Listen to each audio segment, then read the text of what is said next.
Competition hub के video lecture में स्वागत है स्टूडेंट्स। और आज मैं आपको हिस्ट्री मध्यकालीन इतिहास का एक बहुत ही महत्वपूर्ण टॉपिक 67 बीपीएससी के लिए हो जाता है, उससे रिलेटेड आज आपको करवाऊंगा। और जो भी स्टूडेंट्स अभी तक कोर्स को बाय नहीं किए हैं, अगर चाहते हैं कि कोर्स को बाय करें तो आपको 10 दिसंबर तक जो हमारा फ़ी है 2500 था, उसको हमने गरीब छात्रों के लिए, जो लोग अभी तक परचेज नहीं कर पाए आर्थिक परेशानियों के कारण, तो वो लोग ज़रूर कर लेंगे। मात्र 1500 में आपको बस 2-3 दिन के लिए यह डिस्काउंट दिया जा रहा है। तो आप इसके महत्व को समझें। और लास्ट में ऐप में सारे गेस क्वेश्चन भी बताए जाएंगे और 15 के आसपास गेस क्वेश्चन होंगे और 110% उसी से क्वेश्चन आएगा।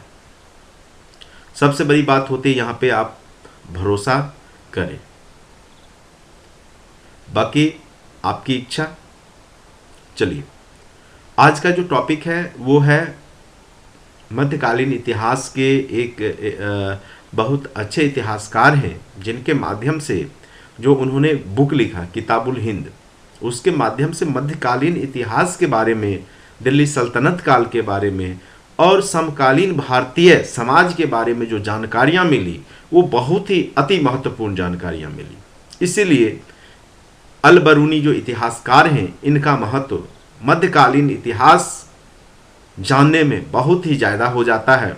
इसलिए हो सकता है यहाँ से क्वेश्चन पूछे जा सके। जो भी टॉपिक बचे हुए हैं वो सारे बहुत ही जल्द 2 से 3 दिन में सारे टॉपिक आपको ऐप में डाल दिए जाएंगे और सारा वीडियो लेक्चर पीडीएफ और गेस क्वेश्चन भी डाल दिए जाएंगे। और मेरा टारगेट है कि 15 से पहले सारे जो भी आपसे जुड़े हुए जो भी काम है, जो भी कह सकते हैं एग्ज़ाम से रिलेटेड जो भी महत्वपूर्ण है, उसको मैं करा दूंगा। सबसे पहले हम लोग अल बरूनी के बारे में जानते हैं, तो भूमिका में हम क्या लिखेंगे। देखिए, कोई भी भूमिका मतलब होता है बैकग्राउंड बनाना। जब तक आप उसके बारे में थोड़ा बहुत बैकग्राउंड नहीं बनाएंगे, तब तक आप कॉपी चेकर को समझा नहीं पाएंगे। और यहाँ पे मेन उद्देश्य क्या होता है कि इस प्रकार से लिखें कि कॉपी जो पढ़ने वाला है उसको अच्छे से आपका कॉन्सेप्ट समझ में आ जाए। कभी भी भारी लैंग्वेज, भारी भरकम लैंग्वेज या ऐसे शब्द का चयन ना करें जो सिर्फ आप ही जान रहे हैं। सिंपल शब्दों का प्रयोग करें जो जन सामान्य लोग हैं जो आराम से समझ सके। अच्छा राइटिंग वही होता है। बहुत लोग बोलते हैं सर मॉडल आंसर क्या होता है, मॉडल आंसर कैसे लिखेंगे। स्टूडेंट्स, सबसे बड़ी बात मैं आपको बता दूं, मॉडल आंसर कुछ होता ही नहीं है। आपको लगता होगा कि यह मॉडल आंसर है, मॉडल आंसर नहीं होता है। आप अपनी भावनाओं को, अपनी जो अभिव्यक्ति है उसको लिख करके जिस प्रकार से आसानी से समझा दें सामने वाले को, वही एक मॉडल आंसर बन जाता है। वो आपका तरीका अलग हो सकता है। आप चित्रात्मक भाव प्रदर्शित करके भी बना सकते हैं, उस भावना को समझा सकते हैं। उसको लिखने का जो है तरीका अपना के समझा सकते हैं। आप ढंग से लिखेंगे और सिंपल शब्द में लिखेंगे, मेन कॉन्सेप्ट और कॉन्साइज में लिखेंगे, तो उससे भी आप दिखा सकते हैं पूरा कहानी को। तो वही आपका मॉडल आंसर बन जाता है। सभी स्टूडेंट्स की योग्यताएं, सभी की जो लिखने की क्षमता, तार्किक क्षमता अलग अलग होती है।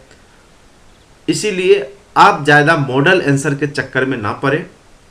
आप जैसे लिखते हैं वैसे लिखें और बस ये माइंड में होना चाहिए, आपके केंद्र में होना चाहिए, आपके सोच के केंद्र में होना चाहिए कि आप किस प्रकार से सामने वाले को अच्छे से समझा दें। आप जब कहानी सुनाते हैं किसी को, तो आप कोशिश करते हैं ना कि सामने वाले को समझ में आ जाए। ऐसा तो कभी आप नहीं सुनाते हैं कि आप ही को बस समझ में आ रहा है या आपको भी समझ में नहीं आ रहा है। तो सामने वाले को कहाँ से समझ में आएगा। तो वही चीज़ है, बस उस पर आप विशेष ध्यान देंगे।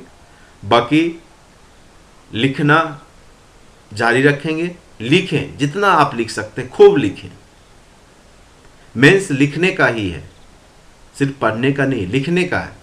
आप अभी सुन रहे हैं, इसको लिखिए, बैठ करके प्रिंट आउट करवा लीजिए, उसको पढ़िए, उसके बाद खुद लिखिए। एक बार लिखिए, 2 बार लिखिए, तीसरे बार फिर आपके अंदर भी थॉट्स आ जाएंगे, और फिर आप भी जब उसमें थॉट इंक्लूड करेंगे तो आपके अच्छे मार्क्स आएंगे। तो केवल अब हमने ये चीज़ लिखा, फिर आप सेम टू सेम अगर आप वही चीज़ लिख देंगे जाके, और ऐसा मान के चलिए यूट्यूब पे कम से कम 500 लोग भी अगर यह वीडियो देख के लिख दिए इसी टाइप के, तब तो 500 कॉपियां एक ही प्रकार की निकल जाएगी वहाँ। तो क्या लगता है आपको अच्छे मार्क्स मिलेंगे? तो इसलिए यह बेसिक है, आपको मैंने आपको आधार दिया है। आप ये कहेंगे कि केवल इतना पढ़ के जाएं और लिख दें, हाँ, आप अपने हिसाब से लिखेंगे तो जरूर बेहतर नंबर आएगा। कॉन्सेप्ट यही रहता है, बाकी लिखना है आपको अपने हिसाब से। ये नहीं कि रट्टू तोता की तरह जैसा हमने लिखा जाके छाप दी, पढ़ के गए, रट्टा मार के गए और छाप दी, तो फिर दिक्कत आ सकती है। चलिए, हिस्ट्री है, संजोग भी है, कॉपी चेकर के माइंड पे भी डिपेंड करता है, लेकिन हमारा काम है प्रयास करना। जो हमारे बस में है, हमारे हाथ में है, वो हम काम कर सकते हैं। हम कॉपी चेकर के माइंड को नहीं बदल सकते हैं, आप भी यह बात जान रहे हैं।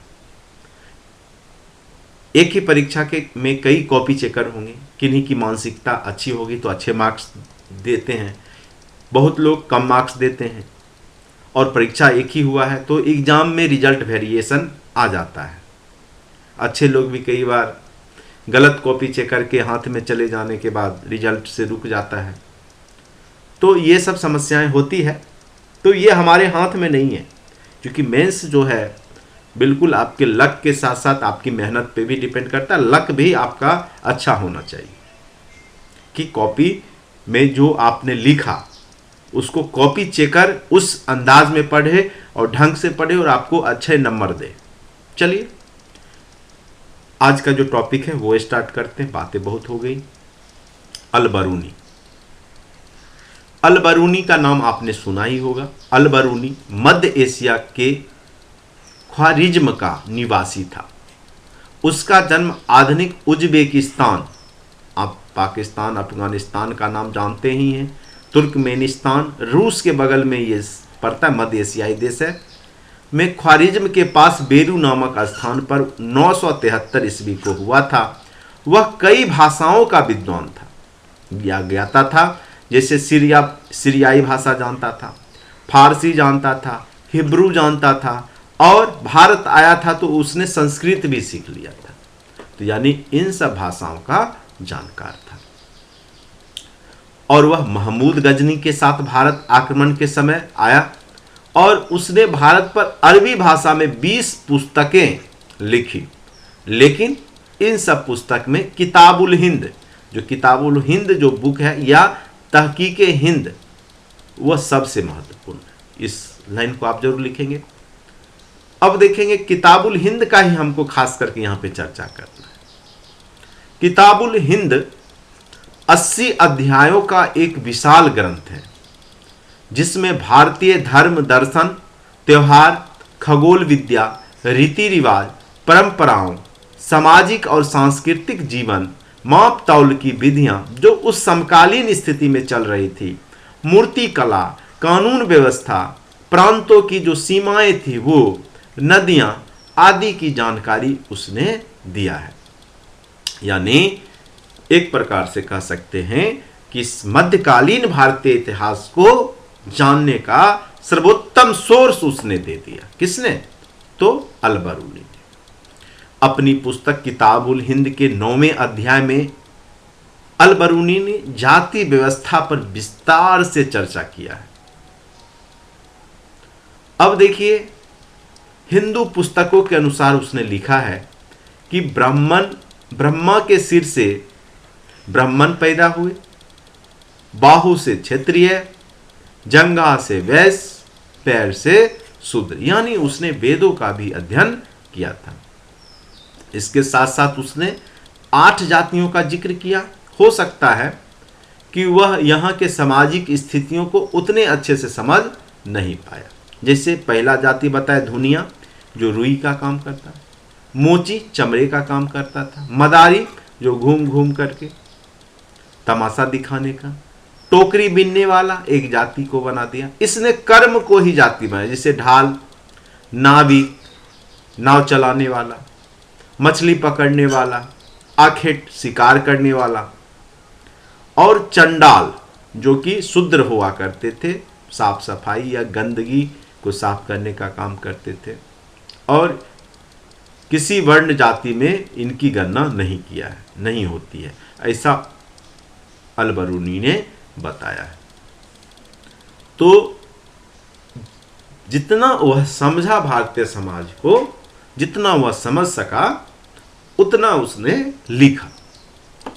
उसके बाद है देखिए, इन्होंने विभिन्न सामाजिक विषयों पर अपने किताब में लिखा, जैसे वर्ण व्यवस्था उस समय का, गोत्र प्रथा, आश्रम व्यवस्था जैसे ब्रह्मचर्य है, गृहस्थ है, वानप्रस्थ है, संन्यास है।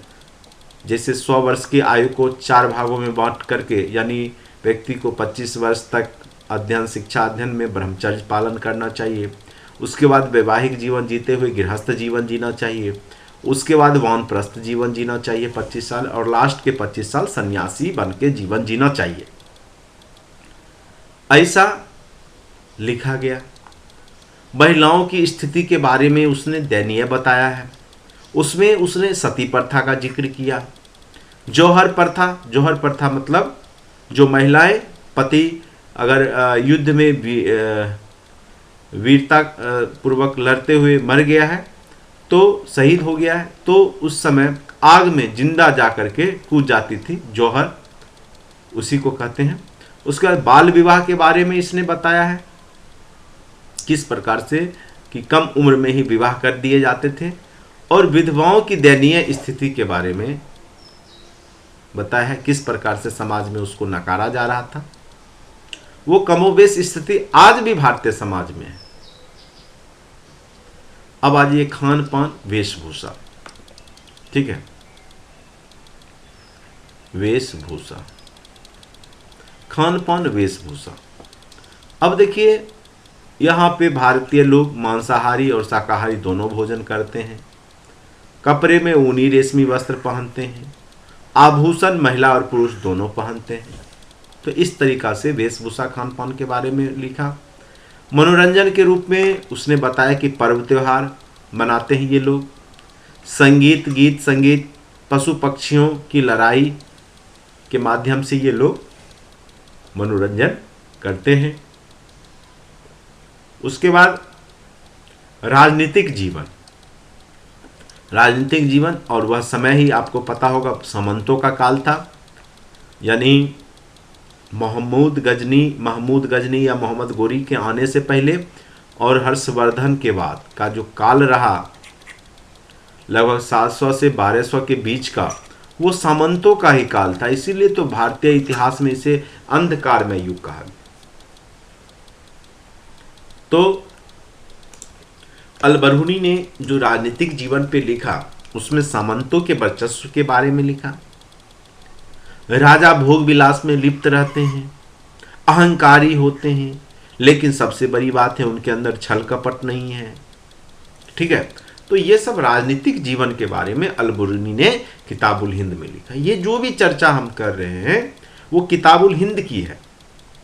धर्म के रूप में ब्राह्मण, बौद्ध और जैन धर्म को यहाँ बताया। आर्थिक जीवन समृद्ध वाणिज्य है, वाणिज्य व्यापार बहुत समृद्ध है बताया। व्यापार कृषि मूलक है, सोने की चिड़िया है भारत, बहुत ज़्यादा सोना चांदी है यहाँ पर, इसी कारण से तो विदेशी आक्रांता यहाँ आ रहे हैं। अब आ जाइए विज्ञान एवं तकनीक में, तो उसने बताया कि यह विश्व में आगे है, विज्ञान और तकनीक में विश्व में आगे है। नक्षत्र विज्ञान है, इनको जानकारी है, ज्योतिष विज्ञान की जानकारी है, दशमलव की खोज हो चुकी है, अंक पद्धति है, चिकित्सा और रसायन के भी ये लोग जानकार हैं। तो ऐसा उसने किताबुल हिंद में लिखा। कला, हड़प्पा सभ्यता से भी आगे, मौर्य काल, कुषाण काल और गुप्त काल में यह चरमोत्कर्ष हुआ था, वो जारी है। शिक्षा एवं साहित्य, शिक्षा का केंद्र राजगीर, पाटलिपुत्र, वल्लभी, नालंदा, विक्रमशिला। संस्कृत सबसे महत्वपूर्ण भाषा है। हिंदू प्रथा, हिंदुओं के बारे में यह यहाँ पे इसको विशेष चर्चा कीजिएगा। जूठे बर्तन में नहीं खाना, जबकि मुस्लिम लोग, इस्लामिक लोग जूठे बर्तन में भी खाना सौभाग्य मानते, जबकि हिंदू लोग जूठे बर्तन में खाना नहीं खाते। जबकि टच भी हो जाए जूठा बर्तन से, या कोई व्यक्ति खाना खा रहा है उससे कोई जूठा बर्तन टच हो जाए, तब भी वो उस बर्तन को फिर से साफ करते हैं। यानी यहाँ तक अभी भी आपके भारतीय समाज में, हिंदू समाज में ऐसा है, और उसने बिल्कुल सही लिखा। पान खाकर जहाँ तहाँ थूकते हैं, तो हिंदू लोग तो पान खाते ही हैं, और खाते थे, अब तो कम खाते हैं, लेकिन अभी भी बहुत लोग खाते हैं। और जहाँ तहाँ थूकते हैं, बिल्कुल सही लिखा है, आज भी आप देख सकते हैं समाज में। उसके बाद शरीर पर गोबर का लेप लगाते हैं, हो सकता है यह होली के समय में देखा होगा अलबरूनी ने, क्योंकि आप देखते होंगे गांव में जो होली होता है तो उसमें आप देखेंगे गोबर कीचड़ सब लेप देते हैं लोग, नहीं आपस में। अब तो धीरे धीरे यह थोड़ा घटते जा रहा है, लेकिन आज से 10 साल पहले बहुत ज़्यादा ये सब देखने को मिलता था, गोबर का लेप। तो शरीर पर गोबर का लेप लगाते हैं, ऐसा अलबरूनी ने बोला अपनी किताब में। और त्योहार के रूप में रामनवमी, होली, अक्षय वट विशेष रूप से मनाए जाते हैं। उसके बाद अन्य में देखिए, विदेशियों से संबंध स्थापित करने में ये संकुचित विचारधारा रखते हैं, यानी विदेशियों को अपने से नीचा देखते हैं, स्वयं को सबसे अधिक विद्वान समझते हैं और कुछ भी सीखना नहीं चाहते हैं, और किसी पर भी विश्वास करना तो ये आम बात है, भारतीय लोग किसी पे भी विश्वास कर लेते हैं। धर्म को लेकर कहीं कहीं आलोचना भी वो करता है, हिंदू धर्म को लेकर के। तो ये सब चीजों को लिखेंगे। इस प्रकार अलबरूनी के वृत्तांत से हमें तत्कालीन इतिहास की प्रमाणिक जानकारी मिलती है। इसका तरीका थोड़ा आलोचनात्मक अवश्य है, मगर भारतीय संस्कृति के प्रति उसके मन में सदैव आदर का भाव था। अलबरूनी भारतीय संस्कृति को आदर से देखता था, और भारतीय संस्कृति की जो पतन हो रही थी उसको देखकर वो आहत भी था। और पुस्तक के अंत में उसने लिखा भी, क्या लिखा देखिए, कितना मार्मिक बात लिखा उसने।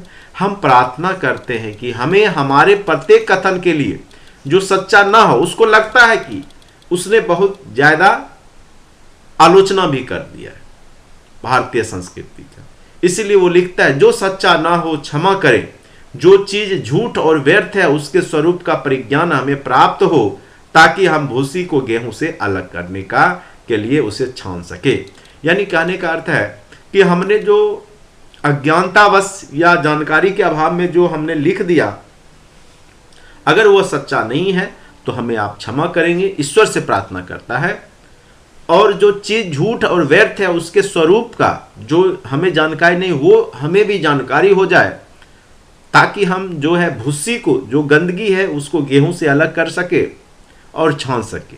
यानी कहने का अर्थ है कि जो हमारे अंदर जो भारतीय संस्कृति के प्रति जो खराब विचार या जो भी हमें जानकारी मिली है, वो सही रूप में हमें जानकारी मिल जाए, प्रार्थना करता है ईश्वर से, जिससे कि हम सही चीज़ों को बता पाए लोगों को। और यह किताब वह लिख करके अपने जो अरब में जो उसका उज्बेकिस्तान में जो उसके भाई बंधु थे उसको यह भेजता था भारतीय लोगों के बारे में जानकारी के लिए, ठीक है। तो उसने ये सब बात लिखी है, तो आप भी अगर आंसर राइटिंग में पूछ दे तो आप इस प्रकार से लिख सकते हैं। तो लास्ट में आप लिख दीजिएगा निष्कर्ष में, इस प्रकार अल-बरूनी के मस्तिष्क में भारतीय संस्कृति को लेकर अच्छे विचार थे, किंतु वह संस्कृति के पतन से आहत था। तो इस प्रकार से आप एक अच्छा अल-बरूनी के बारे में आंसर राइटिंग कर सकते हैं। हो सकता है मेंस राइटिंग में अल-बरूनी या मध्यकालीन ऐतिहासिक सोर्स के बारे में पूछा जाए तो आप उसमें अच्छे से अल-बरूनी का जिक्र जरूर करेंगे। तो आज के वीडियो लेक्चर में इतना ही। अगर आपको अच्छा लगता है लाइक करें और 10 दिसंबर तक जो डिस्काउंट आपको दिया गया, डिस्काउंट कूपन, उसका यूज करके आप बाय कर लें। आप बहुत ही ज़्यादा फायदे में रहने वाले हैं, यह भरोसा रखें। चलिए आज के लिए इतना ही, धन्यवाद।